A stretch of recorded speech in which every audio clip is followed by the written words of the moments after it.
It is a very unique opportunity, I think, for me to meet you again in Bombay when you are all leaving this country, and this kind of a special type of a puja that we are having today. This is the puja done to the sun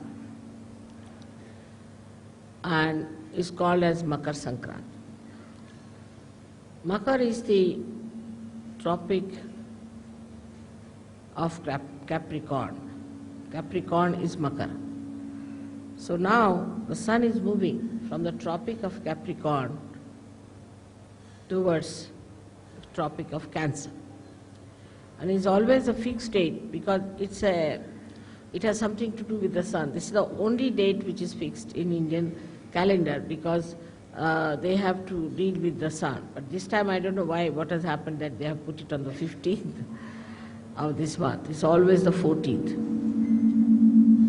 Now, today they are changing. I must say that the seasons are going to be changed. We've got 6 months when this sun moves towards the southern hemisphere and makes it warm. When it comes to the northern hemisphere from tomorrow. So today is the last day, which we say that is the day which is the coldest day, according to Indian understanding. After this, the heat will start growing, and we can do anything that is auspicious, any auspicious things can be done after this puja is over during the summertime. Though it's very hot in summer, still people want the sun to rule us and to give us warmth because of him only all the fields and all the vegetables, all the fruits, everything grows. And that's why when the 6 months the sun is not here, we call it as Sankrant, meaning a calamity in a way. That is when, of course, in the European countries or say in England, America, it is a calamity at that time when the sun is not there. But even here, it is regarded as a time, today is the day that the end of the Sankrant, means the end of the calamity is over. And they give something sweet to eat, which is also mixed with sesame seeds.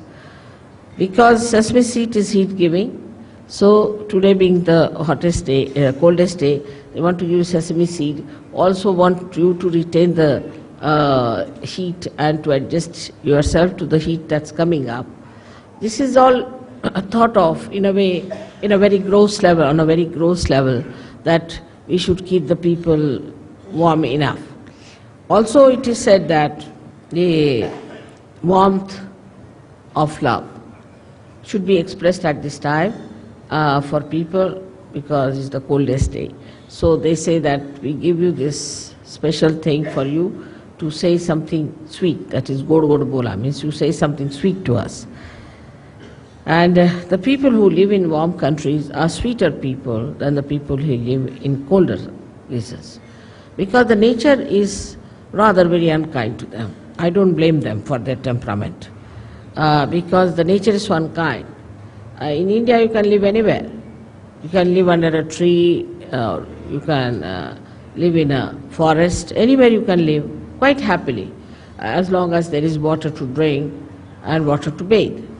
And there's not such a problem as we have to face in the other parts of the world, where if you have to go out of the house, you take about 15-20 minutes to dress yourself up. Here you just can walk out of the house, you can keep your houses open during the summertime, and there's no problem of any kind as far as the nature is concerned. Nature becomes very kind during summertime here because the trees are lush and lot of greenery. People feel very happy during that time. and all the activity becomes more with the sun's energy.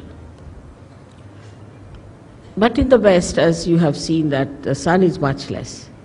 Because of that, people keep more to their houses, to artificial heating or other heatings, and the doors are closed, the hearts are closed, and it's difficult for them to communicate with other people. As you go down south more, in your countries also, you'll find people are warmer, simpler, very hospitable. With the sun, you get the heart, which is very open heart and a kind of a inviting heart. Now, if you see on the Sahaj Yoga style, the sun line is the right side and the moon is the left side. On the moon line, one can desire but cannot act. Apart from that, on the moon line, if you go too far, it can be destructive. Because if you sit in the house doing nothing, and also these days there's unemployment, say for example, no work, then you start thinking too much. And this thinking is just a desire, energy working out, no action. And without the action, this energy can become very destructive. That is why we find that people, they say that empty mind or is the devil's workshop.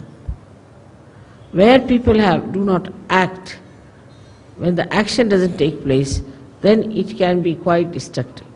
लावून द्या पंखा, थोडासा आणखी वाढवून द्या. हां, आणखी वाढवून द्या. हा वाढवा थोडासा, वाढवून द्या बस. हां. So the whole situation is different in a country which is warm and a country which is not warm.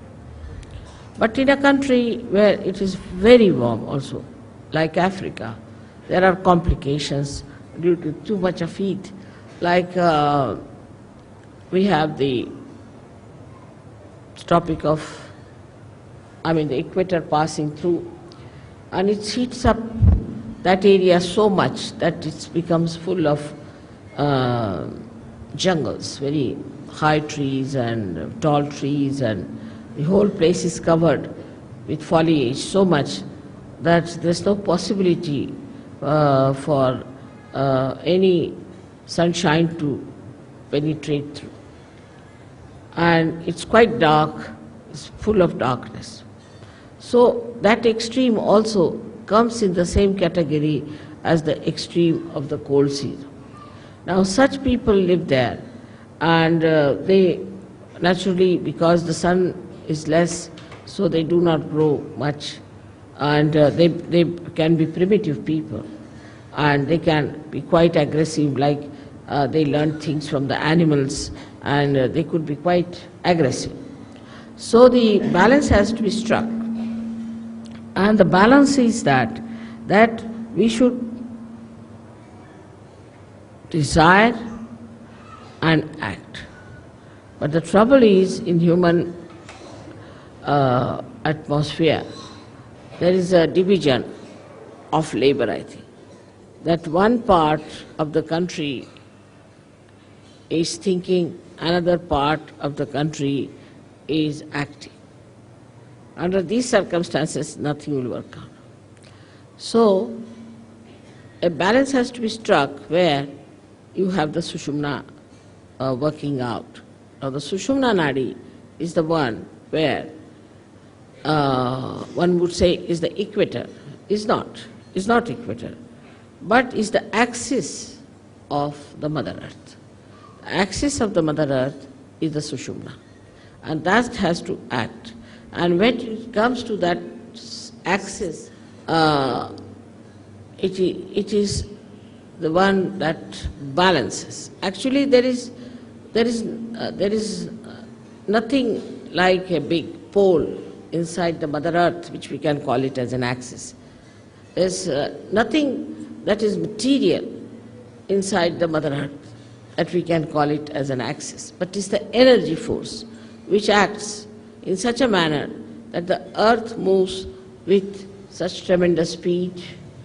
When the cosmos is all spread out so much, it not only moves, but it creates day and night for us, so that daytime we can work and nighttime we can sleep, to give us a balance. Only also it moves in such a manner round the sun that half of the countries get the sun during the summertime and half of them get it during the winter time. That's the axis that acts and works out everything. Apart from that, this axis keeps all the distances necessary from other planets and other moving bodies in the cosmos. This axis is the intelligence of the Mother Earth.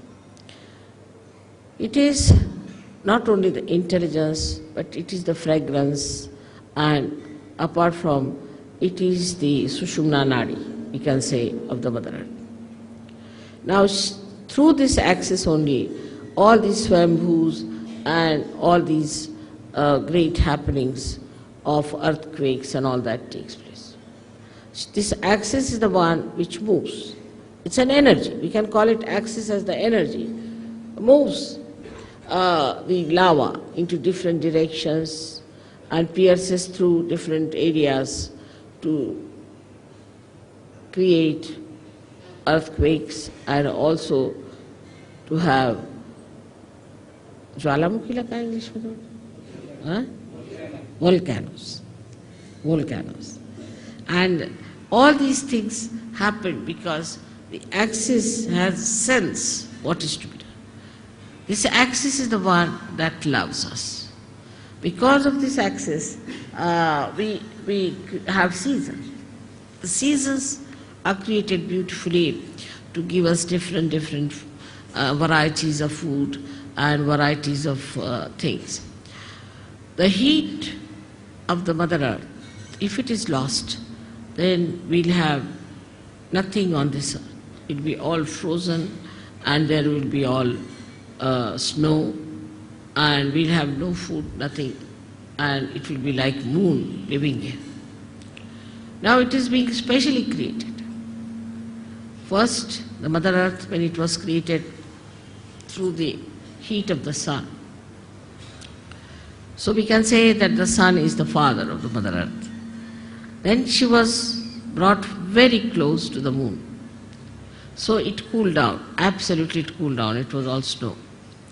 Then it was brought closer to the sun and moved at a point where life could start working. And that's how the whole thing was organized beautifully to make life grow in that area. When the life started growing, gradually we know that how the carbon was formed. Now the carbon is formed by the same axis because there's heat in the axis, the energy of heat that converts the plants into carbon. Now this carbon is later on forms the basis for, you can say, for the production of carbohydrates, you can say, or all organic matter. But to create life, we had to have another help, is the nitrogen.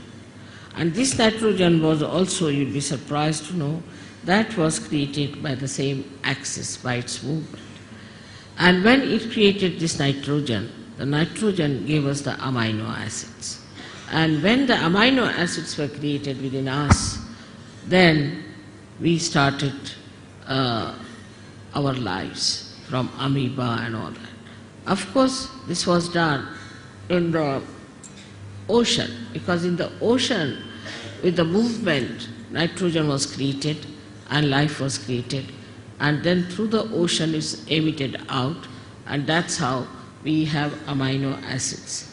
With the amino acids, the formation of amino acids gave us the combinations and permutations, different lives, So in the whole evolutionary process, the Mother Earth has played a very big part through her axis. In the same way, in human beings, the axis is the most important. That's the main principle of life we have got, is our axis. We have to stand on our axis. Those who do not stand on their axis, stand more towards the left or towards the right, are capable of complete destruction. Because either they will be destroyed by too much of right side or too much of left side. So our axis has to be properly dealt with. Now those people who do not have a proper axis can have problems of different chakras, of different kind of quality in a person. A person who stretches his axis too much, puts back his head like this, is a person who is very right-sided and creates problem with his ego. And the one who absolutely bends down, like a slavish person, also is a person who goes towards his destructiveness. Now there's a big problem between these two types of people, one trying to dominate another, and when they start dominating another person, they actually destroy themselves as well as destroy the ones whom they are dominating. For example, now, we have seen that we had Britishers who came here and ruled us. We have seen the French went and ruled some other people. Then there are Portuguese who went and ruled some other people. But everything that they did to dominate and all that has double reactions. First of all, by their domination, say, Indians became very slavish. Indians become, even today, they are extremely slavish and they do not have that independent axis as they should have. Extremely slavish people they are. Especially I see in the West, I am surprised when the Indians go from here. I find they are so very slavish. They try to sort of do all kinds of slavish acts to please the white-skinned people. The white skin became sort of a very adorable stuff in it. That added to the ego of the whites. Added to the ego of the whites, and today you see what's happening is all that ego is destroying them. They are on the verge of destruction because of their ego. So it is so unnatural and it is so superficial.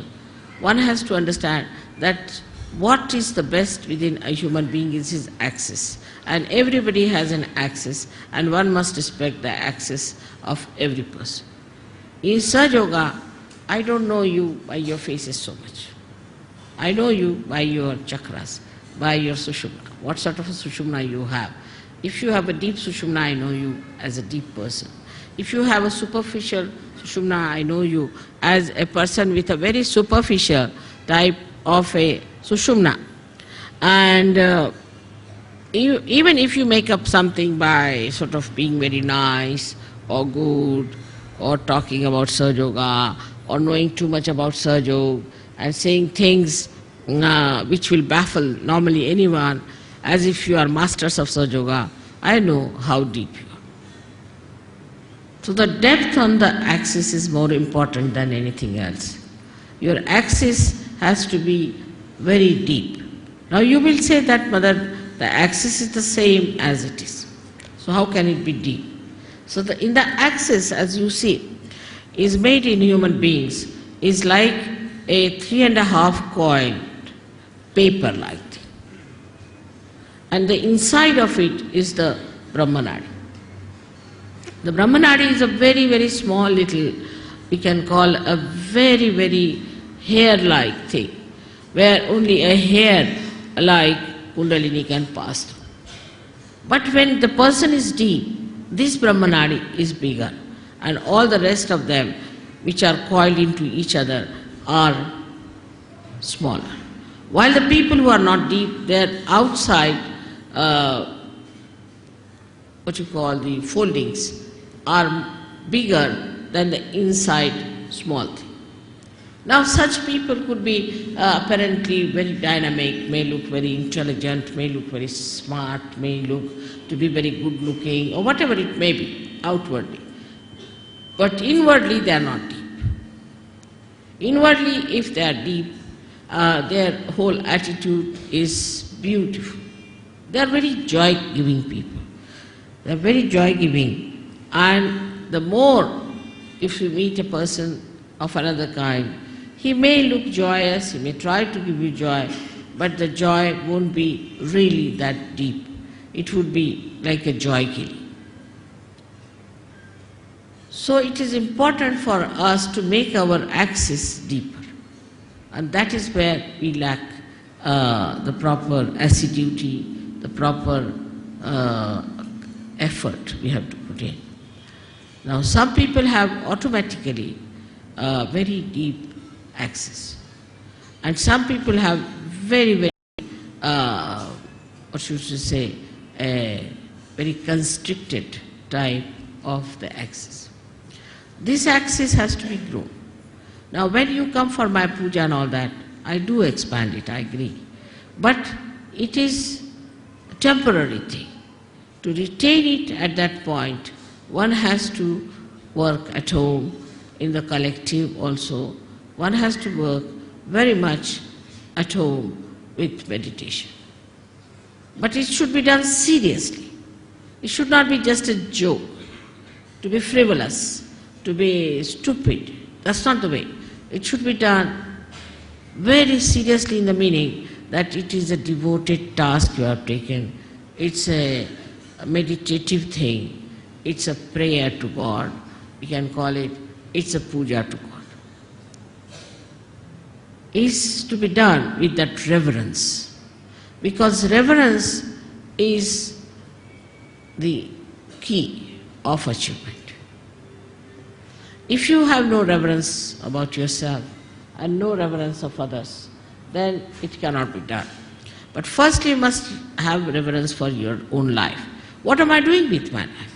Where am I wasting it? Why should I waste it? Why should I be deep? After all, there must be some purpose of my life. Am I serving my purpose? Am I doing that? All these things, if they pop into your head, then you will understand it's very easy to fight out your ego.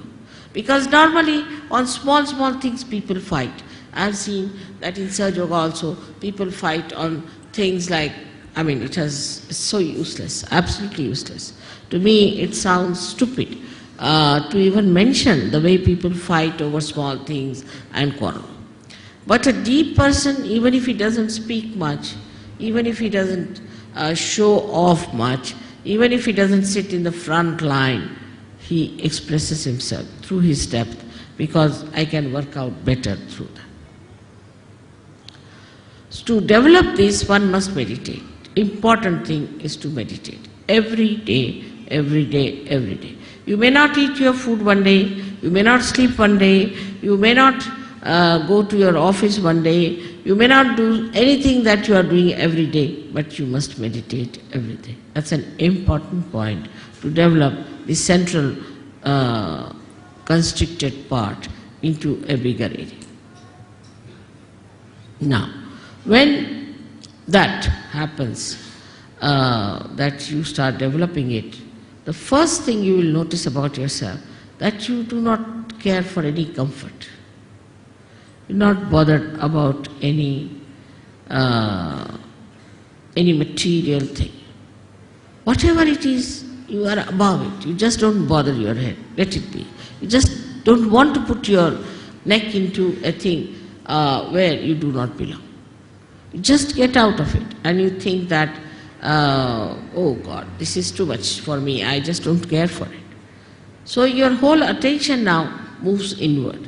When the attention starts moving inward, then it expands more. This is the inner part, which is called as the Brahmanadi, and starts expanding and expanding.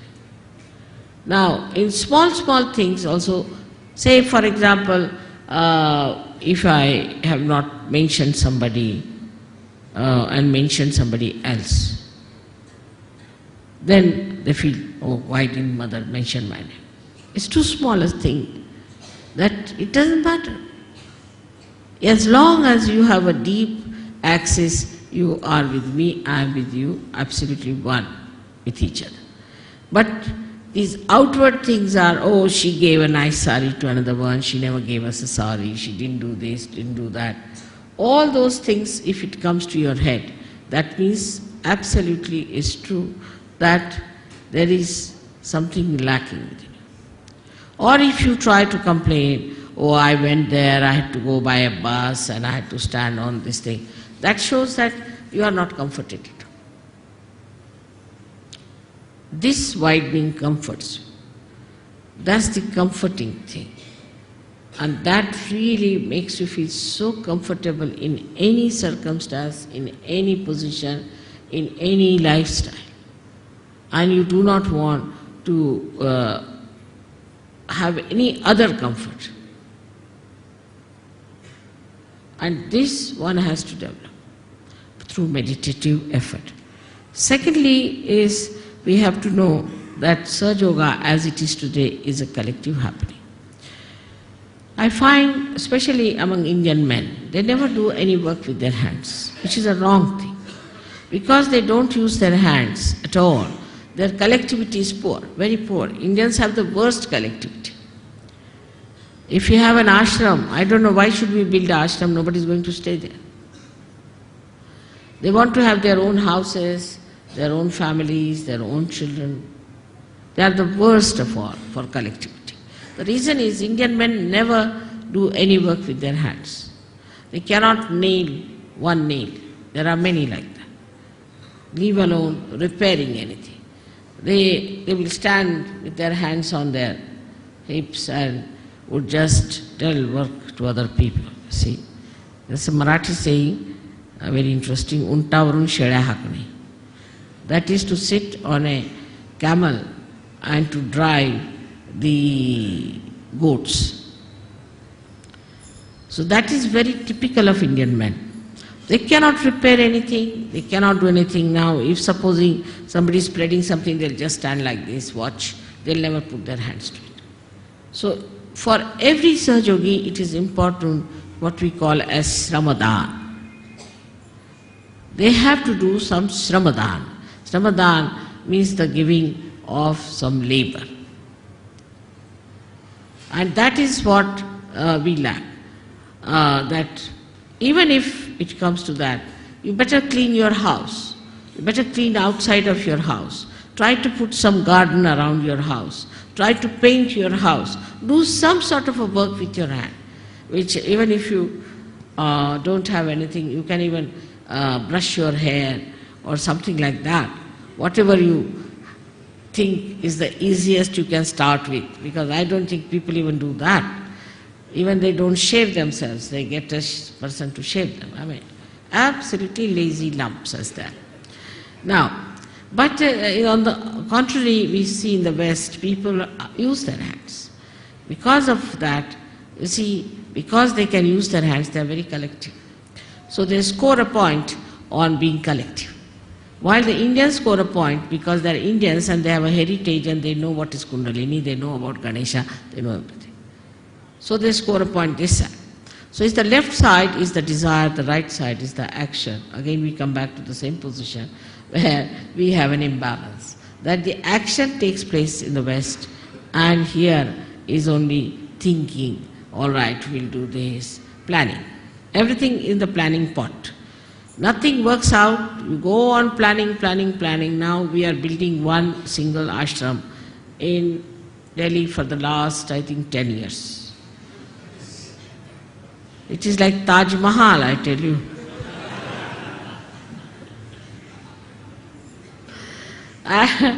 It's so difficult, you see, to understand why they have taken so much time, and it's not a very big place, nothing.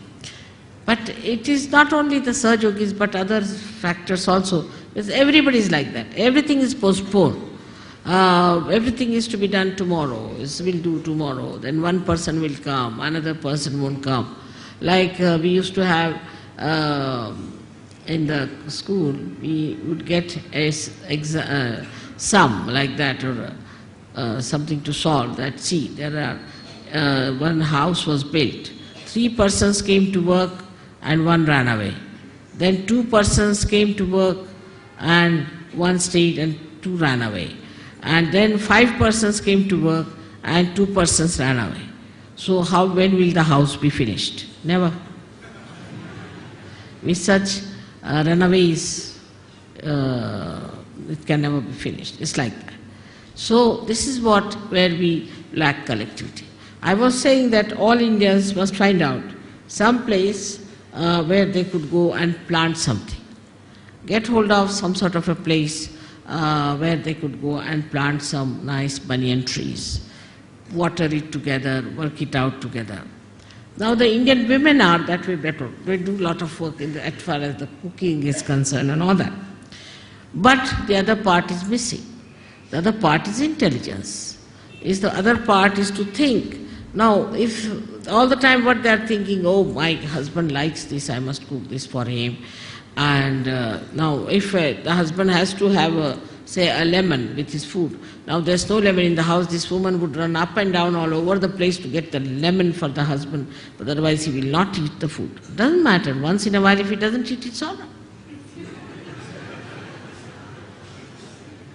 But the women will try, because you see, they must keep they understand one thing, that you must keep their palate all right, then they are quite sensible in India. Because here, they are real tigers, all the husbands are like tigers. So you have to keep them feeding, otherwise, you see, God knows when the tiger will jump on you. The other way around, in England or America, I have seen, the husbands are just like goats and the women are like tigers.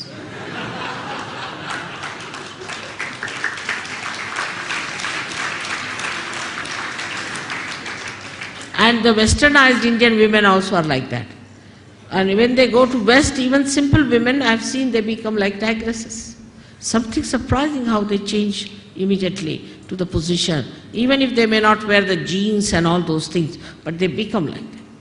So this imbalancing starts in a human being when he doesn't understand that you have to the axis of the Mother Earth and neither the Capricorn or the Cancer. This balance comes through our depth, and that depth has to be improved. Not through just by talking about it, by talking about Sahaja Yoga, but actually seriously doing meditation. Actually seriously doing meditation. Secondly, we must do some collective work. Now we have in India, say, architects. They have never touched anything with their own hands. They are sitting and drawing. See, that's all, finished. Now after the drawing, do what you like. Now there are problems, practical problems. They cannot nail one nail. All are what we call them as white-collared pandar-peshas. Absolutely useless for any handwork. They cannot do any handwork whatsoever. Even if they have to lift, say, one of these chairs and stretch them, they cannot do it normally. So, under these circumstances, one has to understand that we come from a society which is absolutely ruinous as far as collectivity is concerned. So let us be collective. Let us try to do something collective. But the collectivity is so poor in India, so poor, that even they do not treat their wives nicely. They will not talk to their wife nicely, to their children nicely. To them it is absolutely adharmic to be kind to their wives. Now the other side is that the Western people care so much for collectivity that whatever it is they try to compromise and try to keep the family life all right. So it's the true extremes as we have. Despite that, somehow, thanks to the wisdom of Indian women, the family life is going strong. But if you see such women, such men in England, I can tell you nobody will stand the nonsense that Indian men do to their women here. Absolutely. It cannot be forgiven the way they behave. So the balance between the women and men, what is the axis is the home. Home is the axis. In the home, what sort of talks you have? What do you think about? What is your problem? Where is your attention? What do you discuss? That's very important to see. In that you will find out what is going on in the family. Say you are talking ill of each other. If you are telling your child against your husband, husband is telling the wife against, telling the children about against the husband, like that. If it is going on like that, then what happens? That there cannot be the axis which is all right. The axis is love. Axis is love, but not exploitation nor spoiling. Is love. In country like ours, see what is the axis we have? The axis of our country is Adhyatma. We have to now get over this hankering after money, development, this, that. First take to Adhyatma. If people get realization before they are developed, there won't be the problem of creating another America here. We don't have to become communist. We don't have to do anything like that, because communists are just the same as Americans. There's no difference at all in temperament. If American is allowed to stay in Russia, he'll behave the same way as a Russian behaves. And if a Russian is sent to America, he'll behave the same way as the Americans behave. There's no change at all. Now, if the axis of Adhyatma in any country where a person achieves his spiritual ascent becomes the most important thing and is achieved, then any amount of development, any amount of all these things cannot destroy that country, cannot create wars. There will be peace everywhere, there will be enjoyment everywhere. So on this day of Makar Sankranti, let us say now the Sankranti is over and we have to look forward to the new age of a new moon blessing us, and the great sun coming over to give us all the energy we need to celebrate the advent of the golden age of Sahajyog. May God bless.